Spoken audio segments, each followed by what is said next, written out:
the same standard all around the world. And I think that in an increasingly globalized, distributed working world, that has a lot of value as well. So let me give you an example of this.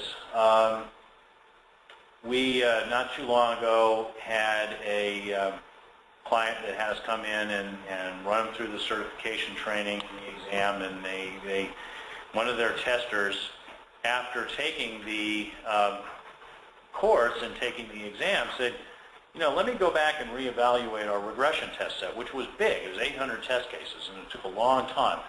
They were able to trim it down to 300 because what he discovered was that there was a lot of redundancy. So there's no increase in risk. He's able to carve 500 test cases out, more than half. And most of what that test team did was regression testing.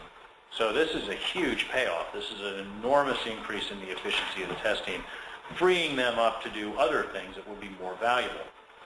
And this organization now is requiring all their testers to go through the foundation and then move up eventually to advanced analyst or advanced test manager because they see it as a valuable program.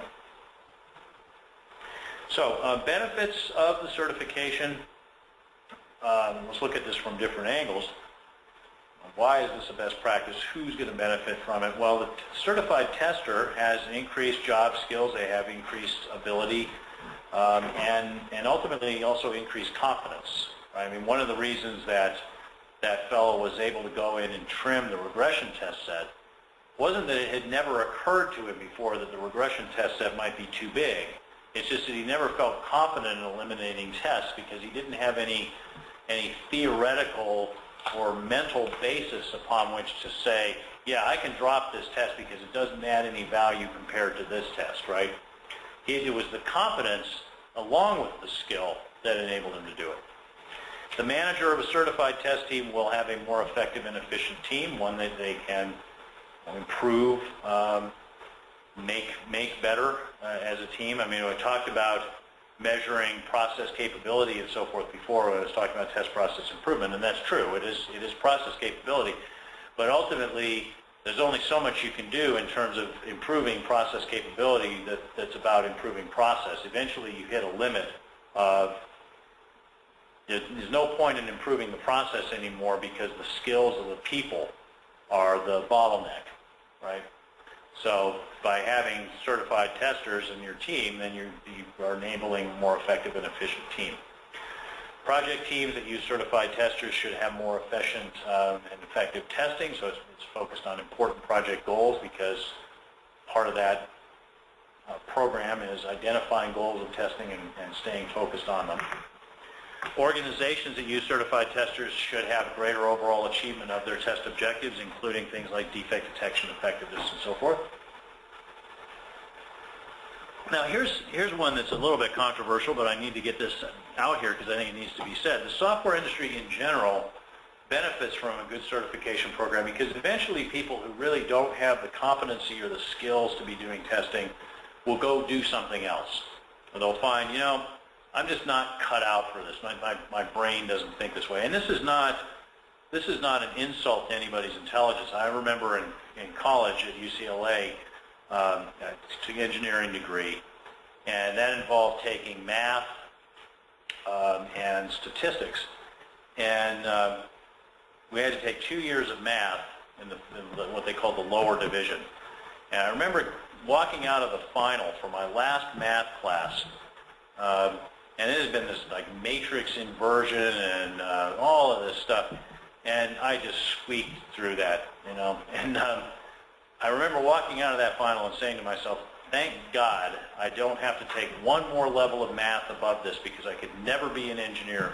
Just one more. I could, you know, I would be studying for that class and I could feel my brain creaking.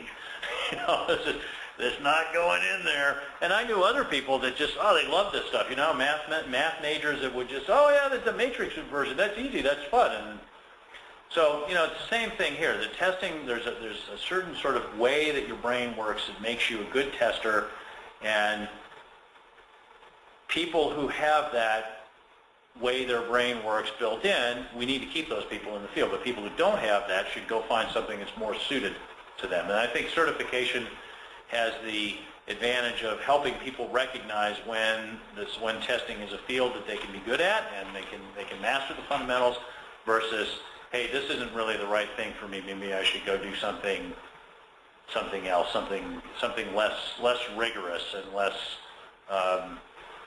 less based on a lot of firm ideals. Because if you dig into testing and you look at what it's based on, there's a lot of rigor underneath that can and should be applied. Certainly as rigorous, if not more so, than programming. And overall, the test profession will benefit from an improved standard of testing that everybody is applying.